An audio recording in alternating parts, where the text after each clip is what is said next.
Welcome to Hibiscus Petroleum's Financial Results Webcast. This webcast presents an overview of the results reported as part of the quarterly financial report for the 3-month period ended 31st December 2017 and released earlier today. This webcast has been prepared by Hibiscus Petroleum Berhad, i.e. the company, solely for general information purposes only and shall, at all times, be heard and or viewed subject to the full quarterly report made available or published by the company on its website. This webcast may contain forward-looking statements which are based on current expectations, beliefs, and projections about future events or matters.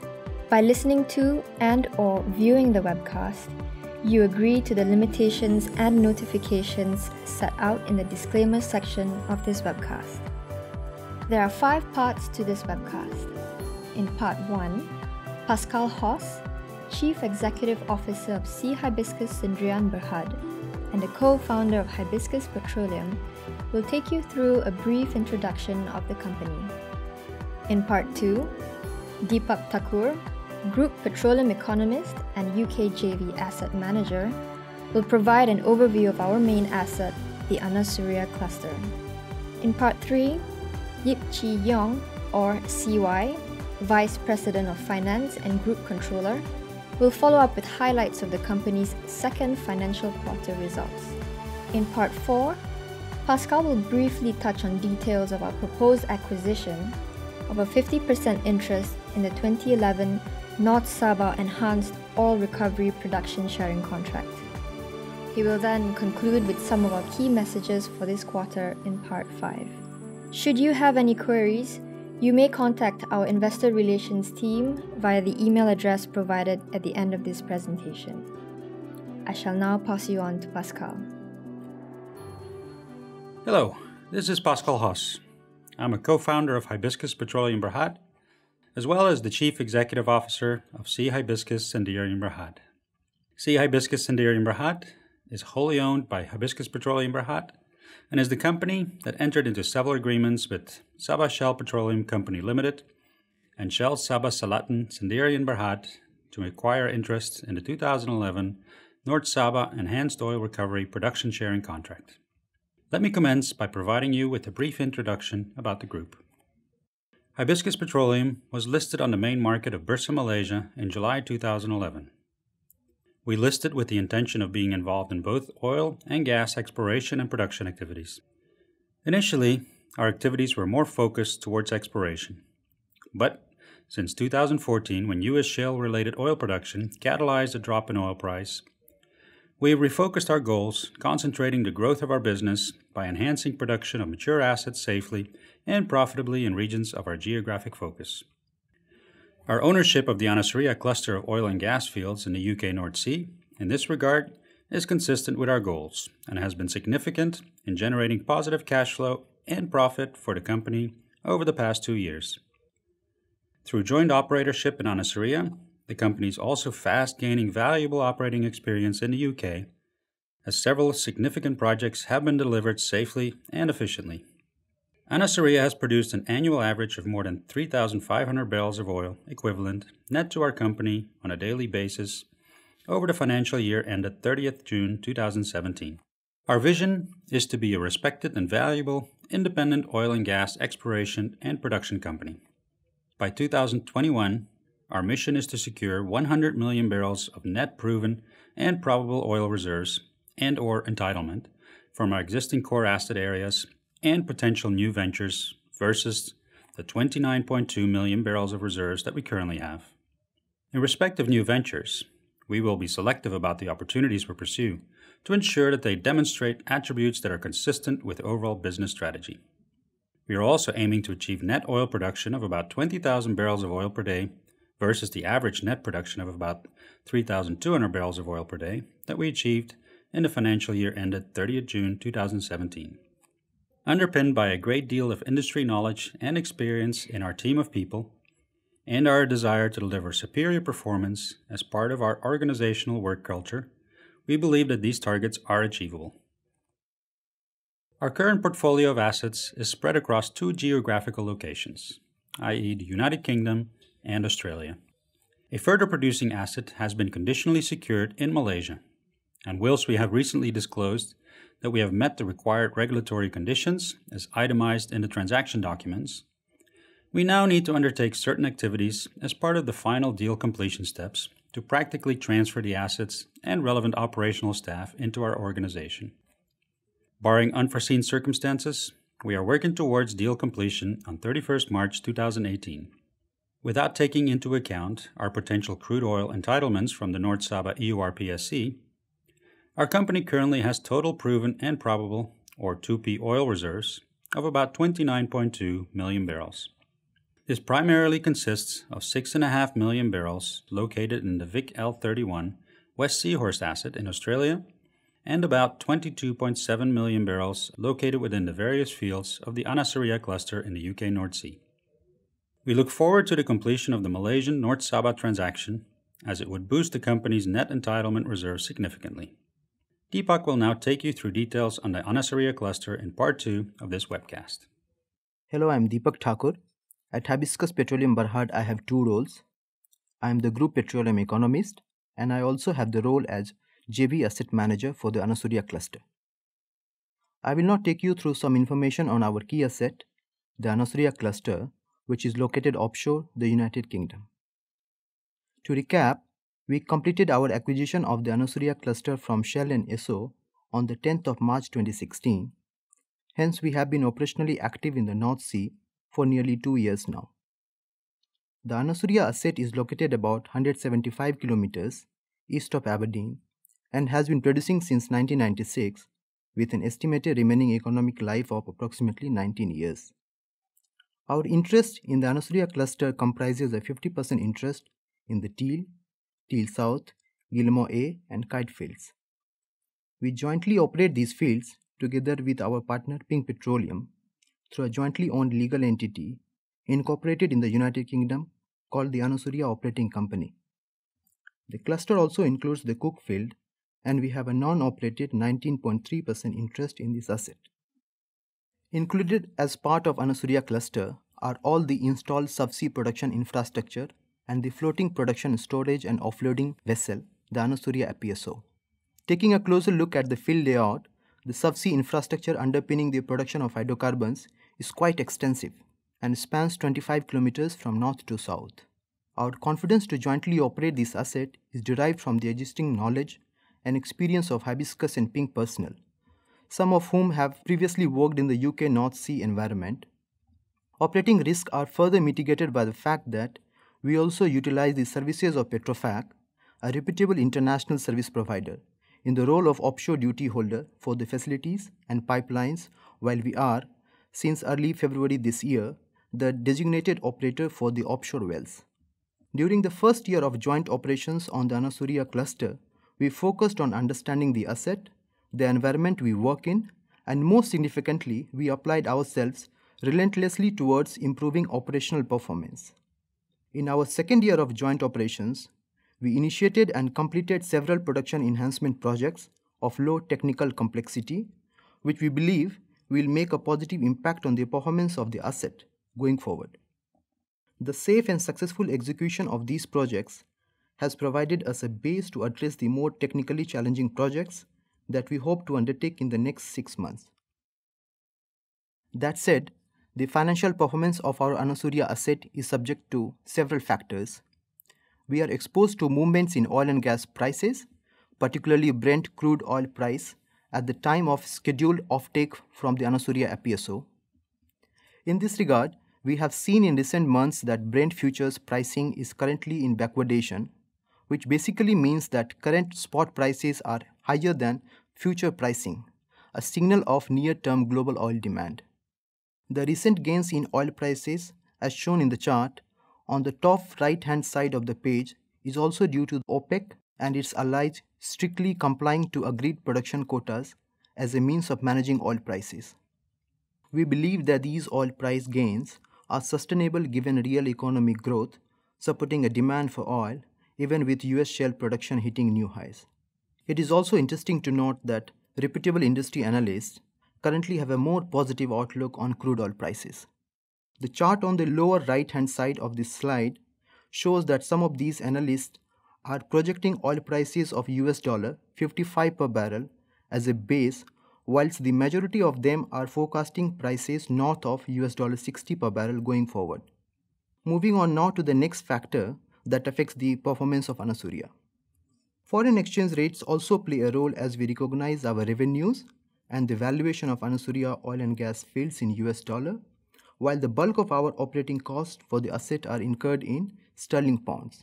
Additionally, as a Malaysian listed company, we ultimately report our results in ringgit. Finally, as we cannot control the previously mentioned macroeconomic factors, we focus our efforts at managing the production performance of the wells, facilities uptime, and operational costs related to the Anasuria asset. Over the 21-month period under our joint operational control, several milestones have been achieved, which are reflected in the performance indicators shown on this slide. For this webcast, however, I would like to review our operations for the period from October to December 2017. In this quarter, we recorded a lower average daily oil production rate of approximately 2,100 barrels a day compared to the average daily rates achieved in the previous quarter. Together with gas exported, our total oil equivalent production rate for the quarter was an average of approximately 2,200 barrels a day. The average uptime for this quarter was 57%, also a decrease from the previous quarter. Generally, the operational performance for this quarter is lower than previous quarters. This is due to several planned and unplanned events which will be discussed in the next slide. The performance in this quarter has not affected our ability to carry out an offtake and sell a cargo of oil. At the end of December 2017, we carried out an offtake with 274,644 barrels of oil net to the company, which was sold at $62.93 per barrel, and this has contributed to us delivering another profitable quarter. Although operational expenditure has not significantly increased, the lower achieved average daily production rate has resulted in a higher OPEX per barrel metric for the quarter of about $34 a barrel. The lower average uptime and lower average daily oil production rate recorded is primarily due to the planned offshore turnaround project that commenced in mid-September 2017 and completed in mid-October 2017. The impact of the offshore turnaround was a 16-day period of complete shutdown of the Anasuria FPSO in October 2017 for planned maintenance activities.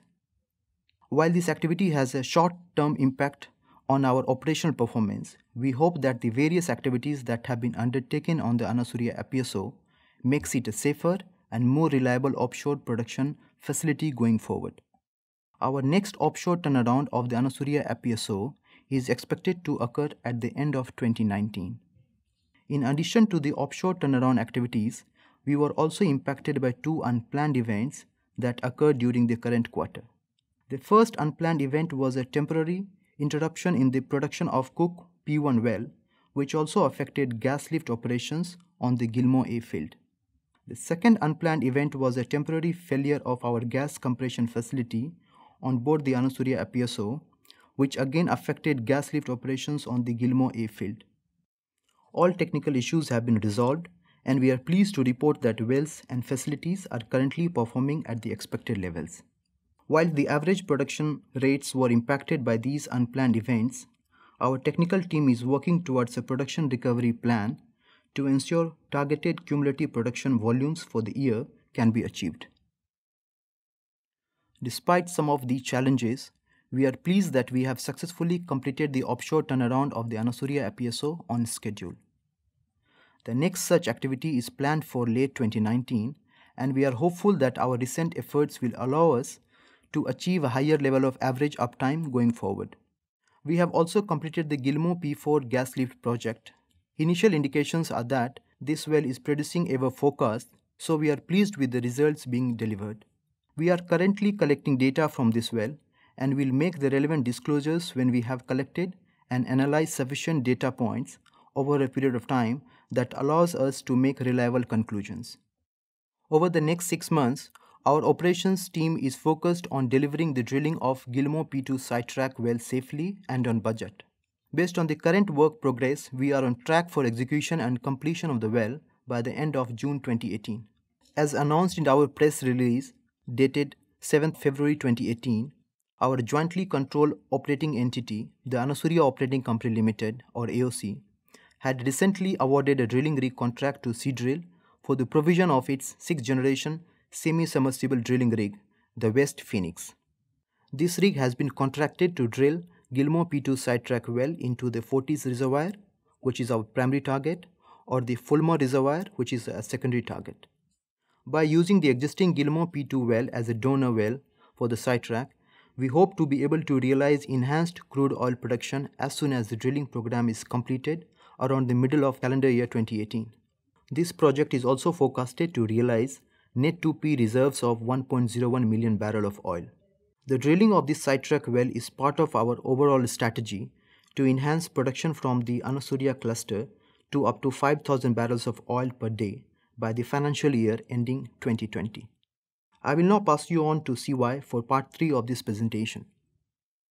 Hi, I'm CY, Vice President of Finance and Group Controller, and I'll take you through the financial highlights for the quarter. In this set of results, we have included the earnings before interest, tax, depreciation and amortization, or EBITDA, to emphasize the significance of this metric. This is because we are entering a period of high investments in capital expenditure in the next 2 to 3 years, which will involve various tax treatments, including some that are non-cash in nature. In order to have a consistent basis to measure our operational performance, we will be highlighting EBITDA as an important metric going forward. In the second quarter ended 31st December 2017, the Anasuria segment reported EBITDA of approximately 34 million ringgit. This represents a marginal increase in EBITDA when compared to the immediate preceding quarter and a 10% decrease to the previous year corresponding quarter. Anasuria's EBITDA margin of 46% this quarter decreased from 58% and 62% when compared to the preceding quarter and corresponding quarter respectively. The EBITDA margin was impacted by a higher OPEX per barrel of oil equivalent, which itself was a result of the execution of planned maintenance activities and several unplanned events which have since been resolved. As can also be seen, the Anasuria segment contributed to a profit before tax of 22 million ringgit and a profit after tax of 20 million ringgit for this quarter. We wish to highlight that when there is a period with high investment in capital expenditure, the deferred tax charge, which is non-cash, will likely be relatively high. However, UK tax regulations give us an immediate income tax relief of the total capital expenditure on taxable income, which results in a positive impact to the group from a cash perspective. Whilst profits are extremely important, management's focus remains on delivering strong and sustainable EBITDA levels, as long-term business continuity is of the highest priority. Over the past few quarters, our balance sheet has been gradually strengthening. We have built our total assets and shareholders' funds to approximately 1.3 billion and 780 million ringgit respectively. In addition, as at 31st December 2017, the group's net current assets position stood at a healthy 42 million ringgit. Whilst the group has remained debt-free, we anticipate that we shall put in place a certain quantum of debt facilities to ensure that the production enhancement projects and opportunities we have in hand may be executed smoothly. Subject to being successful in establishing such debt facilities, our intention is to limit borrowings to a conservative level of gearing. I'll now hand you back to Pascal to provide a brief recap on our proposed acquisition of a 50% participating interest in the Malaysian 2011 North Sabah Enhanced Oil Recovery Production Sharing Contract, or PSC. In October last year, we announced an exciting new proposed acquisition when we entered into conditional sale and purchase agreement with Shell.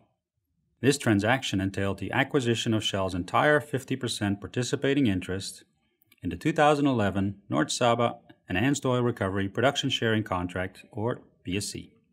The SPA also includes interest in the joint operating agreement currently between Shell and Petronas Carigali in relation to the PSC.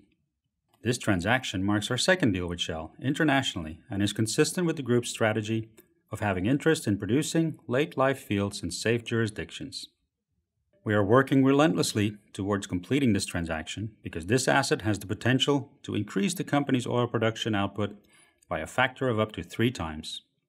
Not only that, this asset will provide the group with a second revenue stream which is independent of the Anasaria cluster, and it gives the group the opportunity to strengthen its technical and operational capabilities. The North Sabah EOR PSC has been producing since 1979 with production rights until 2040. The deal includes the operatorship of 4 producing oil fields offshore Sabah, the operatorship of the Labuan crude oil terminal, and all other equipment and assets related to the PSC to be transferred to Hibiscus Petroleum. As reported by Shell, at the end of 2015, the asset had an average daily oil production of 18,000 stock tank barrels per day. Our independent valuation, performed by Risk Operations Private Limited, estimated the asset to hold 62 million barrels of remaining reserves and 79 million barrels of contingent resources. Overall, we believe this asset holds a great deal of potential. On 29 May 2017, we announced that Petronas Carigali had waived their preemption rights under the joint operating agreement with Shell. On 5 December 2017, we announced that Petronas Carigali had given its unconditional consent under the terms of the North Sabah joint operating agreement to the assignment of Shell's 50% interest in the North Sabah Enhanced Oil Recovery PSC to C. Hibiscus, our indirectly held, wholly owned subsidiary. Subsequently, on 22 December 2017, we announced that C. Hibiscus, Petronas, Shell, and Petronas Carigali entered into a novation agreement for the assignment and transfer of Shell's entire interest to C. Hibiscus effective 31 March 2018. Since the signing of the transaction documents, we've made considerable progress towards the transfer of operatorship, and we hope to be able to complete this transaction by 31 March 2018.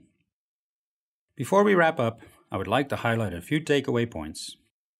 The group is focused on delivering its 2017 to 2021 business objectives.